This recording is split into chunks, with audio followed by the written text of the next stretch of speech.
ஜோதிட சொந்தங்களுக்கு இனிய நல் வணக்கங்கள். ஆதித்ய குருஜி ஐயா அவர்களின் முக்கியமான கருத்தை பற்றி ஒரு உதாரணத்தோடு ஆய்வு செய்வோம். முக்கியமாக அவர் என்ன கூறுகிறார்?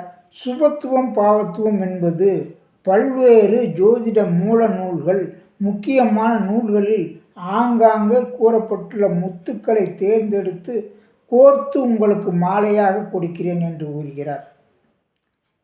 அது முக்கியமான கருத்துக்கள் எல்லாம் மூலநூலில் கிடையாது, அபத்துவம், அதில் எல்லளவும் உண்மை இல்லை என்று மறுப்பாளர்கள் சிலர், அதாவது மறுப்பாளர்கள் என்றால் அவரிடம் தற்போது காழ்ப்புணர்ச்சி பொறாமையின் காரணமாக சில காலம் பல்வேறு கருத்துக்களை வீடியோக்கள் போடுவார்கள்.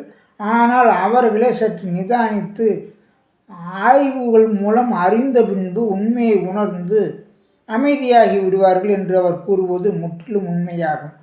நிச்சயம் அவர்கள் அமைதியாகி விடுவார்கள் என்பது எனக்கும் எல்லளவும் சந்தேகமில்லை. அந்த கருத்துக்களில் உள்ளது உண்மையா பொய்யா என்பதற்கு நாம் மூல நூல்கள், முக்கியமான ஜோதிட நூலிலிருந்து பல நூல்களை நானும் அறிந்துள்ளேன். அந்த நூல்களில் இந்த சுபத்துவம் பாவத்துவம் இடம்பெற்றுள்ளதை நானும் அறிந்திருக்கிறேன். நான் அறிந்தால் மட்டும் போதல்லவா, உதாரண ஜாதகத்தோடு உதாரண பாடலுக்கு ஒன்றாத்தானே உங்களுக்கும் புரியும் என்ற அடிப்படையில் இந்த பதிவில் ஜாதக அலங்காரம் நூலில் கூறப்பட்டுள்ள ஒரு பாடல் மூலம் முக்கியமான அனைவரும் அறிந்த ஜாதகத்தை உதாரணமாக கூறினால்தானே தெரியும், பிரபலமான ஒருவரின் ஜாதகத்துடன் இப்பதிவில் விளக்கமாக அவருடைய கருத்துக்களில் எந்தளவு உண்மை உள்ளது என்பதை அறிவோம். அவருடைய கருத்துக்கள் மூல நூலிலிருந்து எடுக்கப்பட்டதா, முத்துக்களா என்பதற்கு இந்த பதிவில் ஒரு உதாரண ஜாதகத்தோடு பார்ப்போம். ஏனென்றால் அவருடைய வழிமுறை ஏன் பிரபலமாகிறது என்பதை காரணத்தை நான் கூறவில்லை.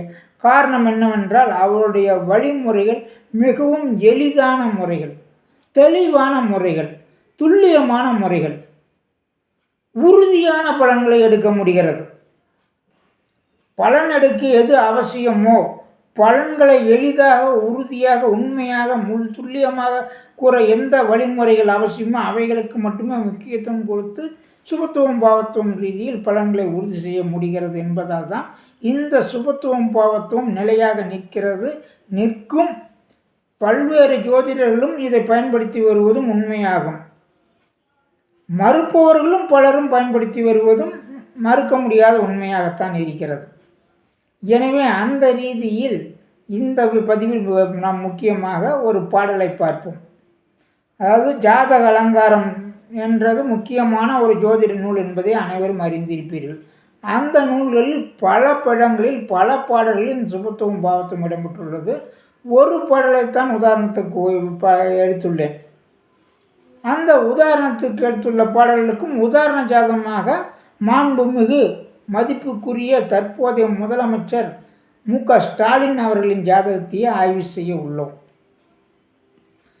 எனவே அந்த பாடல் ஜாதக அலங்கார புத்தகத்தில் 558வது பக்கத்தில் 644வது பாடலாக அந்த பாடல் வருகிறது. அது 7ஆம் பாவகம் பற்றிய பாடல். வரும் மனைவி எப்படி இருப்பாள் என்பதற்கான ஒரு பாடலை அந்த பாடல் குறிப்பிடுகிறது. அந்த பாடலை பார்ப்போம். 7 இடம் 7ஆம் இடம் சுங்கனோடு இருந்தவர், 7 இடமும் சுங்கன் என்றால் சுக்கிரன், சுங்கனோடு இருந்தவர் சுபரேயாகி சுபத்துவமாகி, சுபர்னா சுபத்துவமாகி, தாழ்வுடன் இவரை பாவர் சற்றுமே பாராராகில், பாவத்துவம் இல்லாமல் இருந்தால், வாழ்வுடன் உயர்ந்து நின்று வருவதே கலத்திரமென்று நீள்புகழ் குடும்ப தேவியேயாகி நிற்பாள் மாதே என்கிறது. எளிதாக அனைவரும் புரியக்கூடிய கருத்து தான். 7ஆம் இடம் சுங்கன் என்றால் சுக்கிரன், சுக்கரனோடு இருந்தவர்கள் சுபரேயாகி, சுபக்கிரகங்களுடன் தொடர்பும் சுபத்துவமாக இருந்தால், தாழ்வு செய்யக்கூடிய பாவர் சற்றுமே பாராராகில், பாவக்கிரகங்கள் அதாவது பாவத்துவம் இல்லாமல் இருந்தால், வாழ்வுடன் உயர்ந்து நின்று வருவது கலத்திரமென்றே, நல்ல வாழ்நாள் முழுக்கும் அவர் கூடவே இருந்து பணிகளை ஆற்றி சிறக்கக்கூடிய களத்திரம் மனைவிதான் வருவாள் என்று நீள்புகழ் குடும்ப தேவியே ஆகி நிற்பாள் மாதே. வாழ்நாள் உயர்ந்த புகழை கொடுக்க, குடும்பத்தின் புகழை உயர்த்தக்கூடிய அளவுக்கு அந்த குடும்பத் தலைவியாக அந்த மனைவி அமைவாள் என்பது இந்த மூல நூலின் கருத்தாகும். அவ்வாறு அமைந்திருக்கிறதா? இது மூல நூலில் ஜாதகம் அலங்காரம் என்ற நூலில் உள்ள ஒரு முத்தாகும். இந்த முத்துக்கள் போன்று பல முத்துக்களை அவர் தேர்ந்தெடுத்துத்தான் கூறுகிறார் சுபத்துவம் பாவத்துவம் பற்றி. இந்த பாடல் எவ்வாறு பொருந்துகிறது என்பதை பார்ப்போமா? அதற்கு உதாரண ஜாதகமாக இப்பொழுது திரையில் வருகிறது நமது மாண்புமிகு முதலமைச்சர் மு.க.ஸ்டாலின் அவர்களின் ஜாதகம். அதுவும் ஆதித்ய குருஜி ஐயாவினுடையிலிருந்து எடுக்கப்பட்ட நேரத்தின்படி கூறப்பட்டது தான். அவருடைய ஜாதகத்தில் லக்னம் சிம்ம லக்னம், பூரம் நட்சத்திரம், சிம்ம ராசி, பௌர்ணமிக்கு அருகில் உள்ள, அதாவது பௌர்ணமிக்கு பிரதமையில் பிறந்திருக்கிறார். பௌர்ணமிக்கு அருகில் உள்ள ஜாதகம் என்பதால் பௌர்ணமி ஒளி பொருந்திய ஜாதகம். அவர் கூறுவதுள் உயர் குடி பிறப்புகள் அனைத்துமே பௌர்ணமி காலங்களில் தான் பிறக்கிறார்கள் என்பதற்கு அதை உதாரணமாக எடுத்துக்கொள்ளும். நமது பாடல் முக்கியமாக 7ஆம் இடம் பற்றிய ஆய்வு மட்டும் செய்வோம். லக்னத்தில் சந்திரன், வளர்பிறை சந்திரன், அதாவது பௌர்ணமி சந்திரன், ஒளி பொருந்திய சந்திரன். சந்திரனுக்கு யோகமும் உண்டு, மகத்துவம் வாய்ந்த ஒரு சந்திரன் ஆகும். அந்த சந்திரனுக்கு 7இல் பௌர்ணமி என்றால் 7இல் சூரியன் இருக்கும். அந்த சூரியன் என்பது நம்மளது ஜாதக ரீதியாக உங்களுக்கு ஓரளவுக்கு அவரை பின்பற்றியுள்ள அறிவீர்கள். சூரியன் என்பது பூமியாகும். எனவே பூமிக்கு அந்த குளிர்ந்த நில ஒளி படும் நாளாகும் இந்த சந்திரனுடைய ஒளி.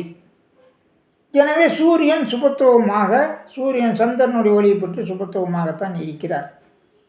அது சனியின் வீடு, கும்பமாகிறது அல்லவா? சனியின் வீடு தான். ஆனால் அந்த இடத்துக்கு சந்திரன் ஒளிபடுவதால் அந்த ஸ்தானமும் 7ஆம் இடமும் சுபத்துவம் ஆகிறது. அது பாவக சுபத்துவம் என்று அவர் கூறுவார். கிரக சுபத்துவம், பாவக சுபத்துவம் இரண்டுமே அந்த சந்திர ஒளியால் பெறுகிறது. சந்திரனுக்கு சனிக்கு, அதாவது சனி எங்கே இருக்கிறார்? சூரியனுக்கு வீடு கொடுத்தவர், லக்னாதிபதியே 7இல் போய் உட்கார்ந்திருக்கிறார்.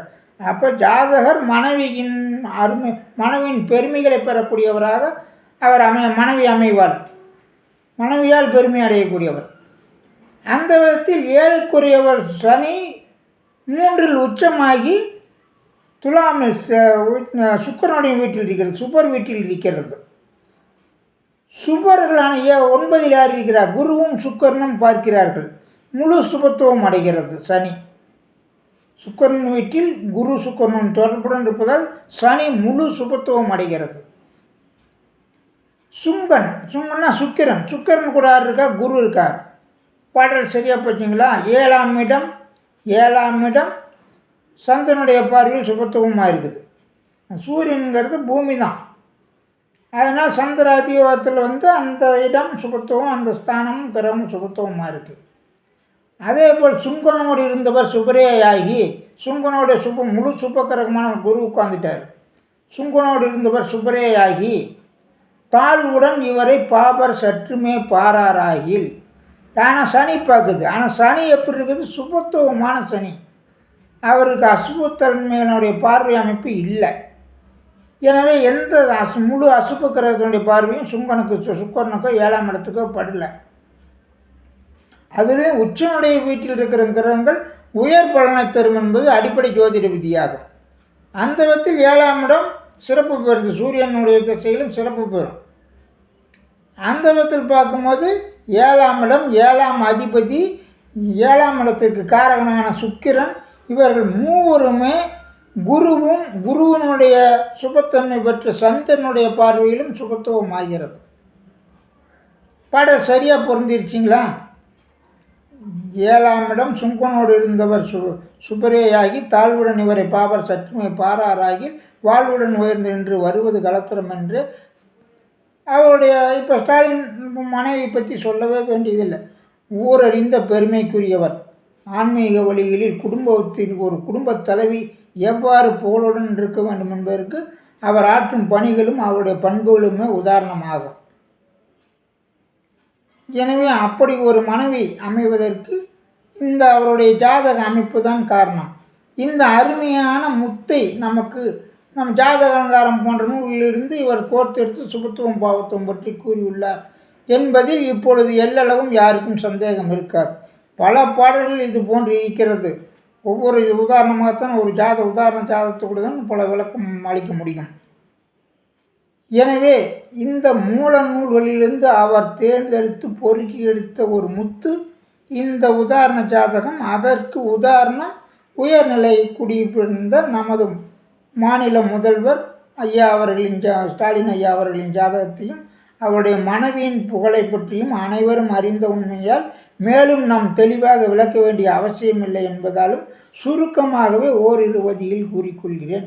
எனவே இந்த சுபத்துவம் பாவத்துவம் உறுதியாக மகத்துவம் வாய்ந்தது என்பதில் எல்லளவும் யாருக்கும் சந்தேகம் இருக்கப் போவதில்லை.